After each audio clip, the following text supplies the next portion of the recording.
Welcome to the Men with Techridy Podcast.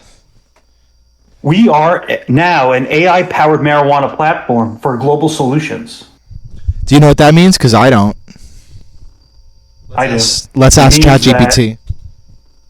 Oh, yes. Let's ask the ChatGPT. You know what's hilarious? So there's a moment in the episode where Sharon is talking to ChatGPT, and she asks, I have an idea for a business for French fries mixed with salads.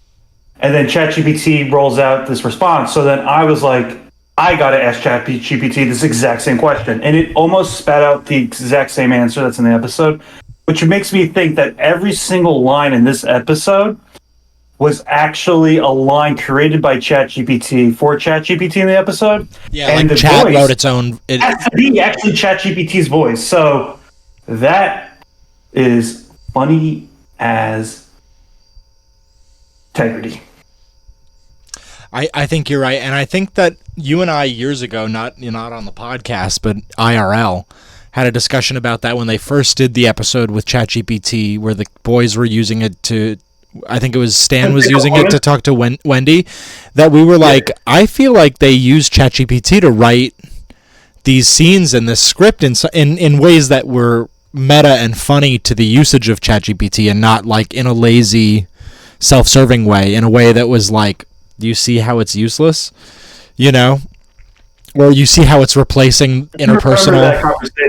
Yeah, and I feel like this is more of that. And I don't know. In general, this episode I enjoyed it because I always enjoy my South Park, but I felt that it was a little weaker than the first two. The satire that they did do for Trump was good. The general satire was good. I guess it's, even though it's the name of our podcast, I don't love the Tegridy stuff. I guess I like that the ending of this episode is that we're moving away from Tegridy. Not us. We're doubling down, but they're moving away from Tegridy. I think that that's fine that they're doing that. But I think that overall it was still South Park, still a good episode of South Park. But those first two episodes were pretty great.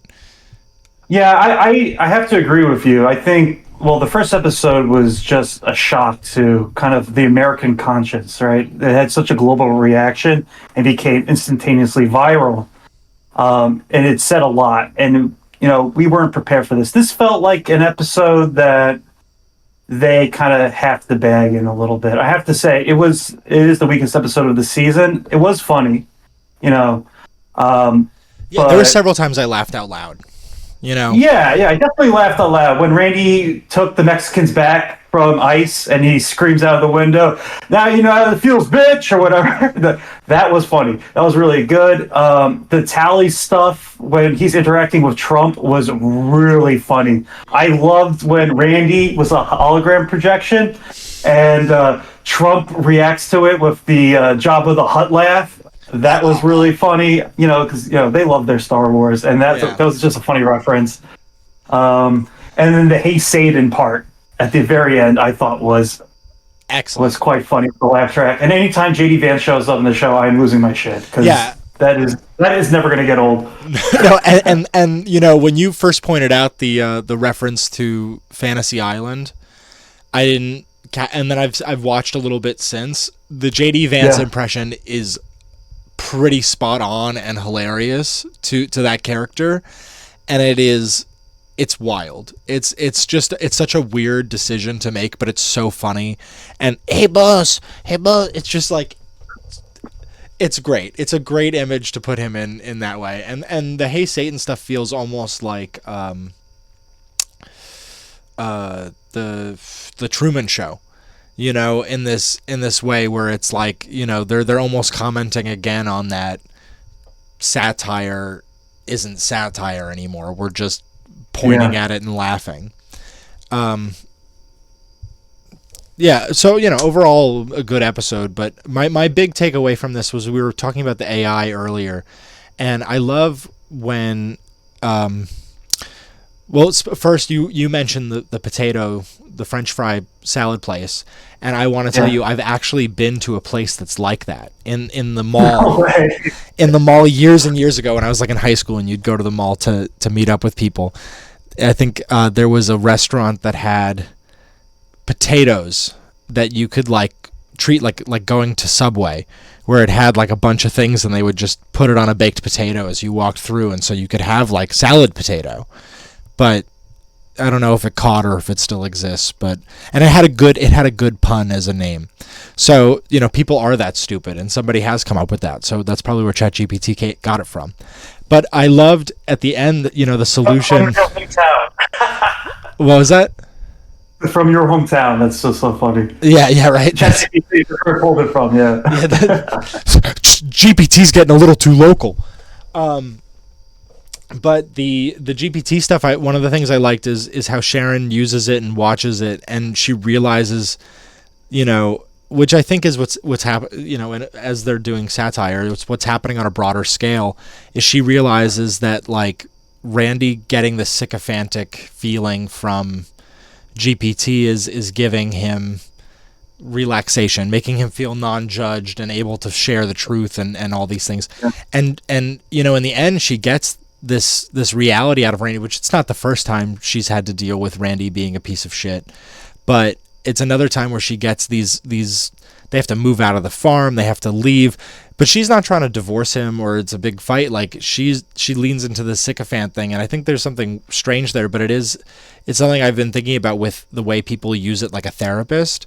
It's like you have this sycophantic relationship with a robot essentially, and we need human connection, and I think that this is trying to say soften up a little bit, and I think I don't know if you want to say anything in there on that. Yeah, I think the episode I believe is titled Sychofancy. Yeah, if I'm correct. Great pun, loved it. Yeah, and Randy not knowing what it was and then asking ChatGPT was really funny, and then immediately transitions to Trump getting all those gifts. Mm-hmm. And they're all tech companies. They're tech billionaires. There's Jeff Bezos with his ridiculous sized brain. There's Zuck, and then I loved when Tim Apple was there, and then Tim Apple. Tim Apple, and then when the Saudi guy just gave him the jet. Yeah, all that was so funny. And then I guess the idea was they're making a commentary that Trump is obviously that's the whole relationship of everything is sycophancy, right? Mm-hmm. And that I guess society have moved toward this kind of desire to have this sycophancy, and then Sharon finding out I have to do this in order to manipulate Randy to end Tegridy. I guess sycophancy is killing Tegridy. I don't know, but we have that whole overarching theme. I think that was the real message of this episode. Plus, you always need at least one Mexican. Yeah, and I think that actually, the Mexican, the one Mexican bit is like pretty funny in the way that it's handled, because going back to the whole AI metaphor, or not even metaphor, just the AI in the story, it's this like nonsense plot of how to run the business, and it just needs one laborer. And that's the way that it thinks about it. And I think that Matt and Trey, their criticism of AI hasn't been about stealing from artists or for being something that's not even for saying it's a lazy out. They are saying that in some ways, and it is in many ways. But their criticism, it's a failure. Also, they're saying like relying on it. It's just it doesn't operate the way that you think it actually does. And it's just going to lead you to complete disaster where you're going to be bankrupt. Yeah, and I think that that's interesting because I feel like, which I don't disagree with, but I hear a lot outside of the show, is that AI is taking jobs and is going to be the end to labor and all these things, which, once again, in some ways, I believe that, and I do think that's true. But at least Matt and Trey, their interpretation of it and the way that they've been examining it for the last season and a half or so since they've introduced it as, a character almost, has been in interpersonal situations, which is the nature of the show. But I feel like it's an interesting thing that they're leaning more into this, AI therapist, AI buddy mindset of it being like the person who just is a sycophant, rather than it being the thing that replaces someone's work, which is something that they've talked about before in the show in many ways and have been interested in. So just as somebody looking at it from that, almost Marxist perspective, like I want to know what their take or how they would incorporate those elements, because I like what they're doing about it emotionally. Yeah, I mean, they have so many more episodes signed up for, so we might get it in the future. I think that's a valid. Like, they're probably using it how they think is comedic for maybe how they've used it as a, like, let's test this thing, and then that's where they're getting their inspiration from. But until, I guess, you see the byproduct of AI really replacing people as an industry, then they'll comment on it. Because The Simpsons are very forward. They go very much in the future perspective of things. And South Park's commentary, almost in a way, is just exactly what's happening in the moment. And they don't stray away from that. I thought it was funny when Towliee wanted to be a movie director. Like, I don't know if that's making a reference to something. Oh, there's a couple of funny, I think, Easter eggs they threw in. There's a moment when the episode opens and Sharon, Stan, and Shelley are building a puzzle, and it's of Casa Bonita, which they bought in real life and repaired it. And then Randy's talking about how he's like, their Tegridy business is falling apart. So maybe Trey's just having like inner, like, I don't know, maybe it's a clue to something in his psyche that he was just dropping a hint. I think that'd be kind of funny. I did like the use of Towliee in this episode, though, a lot. And Sharon, I thought, was pretty funny with her commentary, too. Yeah, and also, that's another thing with AI, with Sharon having this, like, fuck off, bitch moment at the end, I won, bitch moment with AI, that's making me remember, like, the post-pandemic specials, where they've got the Alexa that's like the nagging ex-wife living in the car with him. And I once again, I think that's a fun, maybe it's a call back, call forward, I don't know. We'll maybe those two things are intertwined in their mind. One thing I wanted to bring up, I think that's kind of central to this episode, is they haven't mentioned Elon Musk this whole season. I think Randy is a stand-in for Elon Musk, and I know that Trey Parker is friends, at least in the past, with Elon Musk. They had played Dungeons and Dragons together and tabletop games, so they have some sort of friendship. So maybe, they showed all those other tech CEOs, they didn't show Musk. So I guess Randy is him, and then that's why he was just microdosing ketamine nonstop. So I think that's fair. That's a cool Easter egg that I didn't know that. I think is it. I didn't know that they played D&D together. Yeah. Trey Parker at one point was friends with him, or friendly. Yeah. I mean, how do you say no to hanging out with a billionaire, really? Right. Well, and I feel like I hear stories like that all the time with Elon Musk, where it's like people were at dinner with him and they were like, "Oh, cool. How's the rocket?" Yeah. You're dealing with someone who says he has autism, and he's just explaining about how he's a super billionaire of autism. I guess that's captivating at a certain point. You can hang out. He would be really fun in Dungeons & Dragons. I feel like Elon Musk would take that shit really seriously and roleplay really hard. Or he'd be really annoying. He'd be the guy who's like, actually, my character crushes the other characters. And you're like, okay, you just got here. Calm down. And he starts paying you money. Yeah, and you're like, okay. I guess. I guess you can crush everybody. That's fine. And lastly, you opened this podcast episode saying how you're not a fan of Techridy. On the other hand, I am a huge fan of Techridy, and it will be missed. This Randy arc has been amazing. I think we should play Taps right now. Right? That's not owned by the public domain. That's the public domain.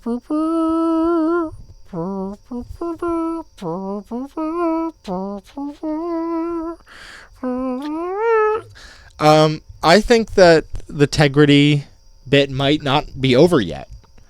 I believe that it's very easy for the show to make it probably into something that Randy wants to get back and fights for and does the effort. Woke is dead, dude. Woke is dead. Woke is dead. Tegridy's gone. You haven't seen Techridy, right? I don't think they destroyed that farm. That's true. They could still bring that back, and they've been married to their serialization for a bit there, so I think that it won't go anywhere. They've got Techridy. Well, they've got You know, credit. we always got Tegridy in part, but no, Tegridy's gone now. There's no Tegridy and Hey Satan. Hey, Satan. With that, I think we're all in a hole right now to come up with words.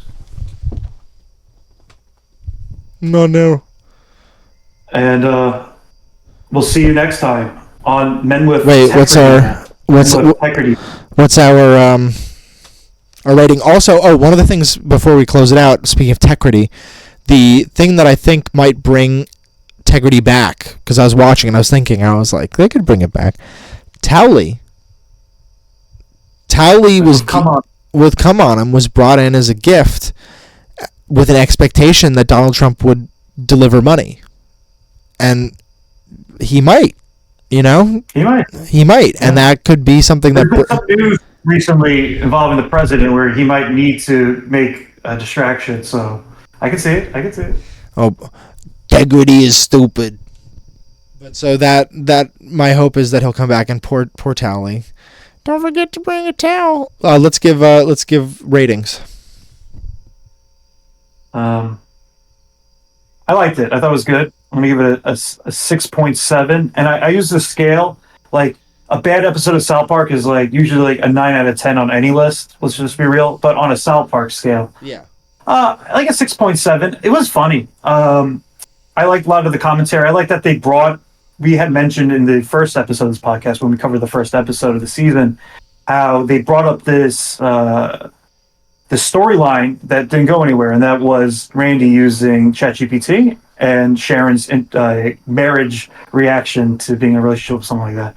So I thought it was cool that they actually continued that arc in this episode. So they wrapped up that storyline that they started, connects to serialization.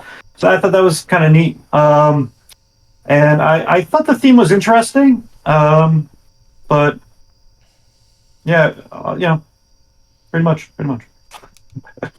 I like him pulling a fast one over on ice using ChatGPT. Two stupid things interacting can make a right.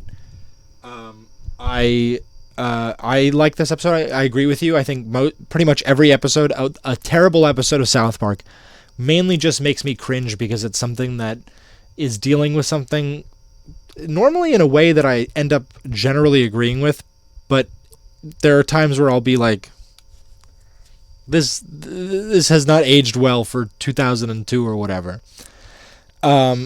But even that's still getting a high rating. But this episode was very funny. I enjoyed it a lot. I think that they do a great job, and I love, I don't know, I have a love for any time a movie or a TV show does a good job using modern technology to tell a story in a way that doesn't feel derivative or annoying. And so I love what they're doing. So I'm going to give this like a 7. So 6.7 is like a fair, that's totally where I'm at with it. I like it. 7 nugs of Tegridy weed. Yeah, I have to give it 6.7 G's of Tegridy weed. Yeah, a quarter. Thanks for tuning in. All right, we're done. We're done with that episode. All right. Bing bong.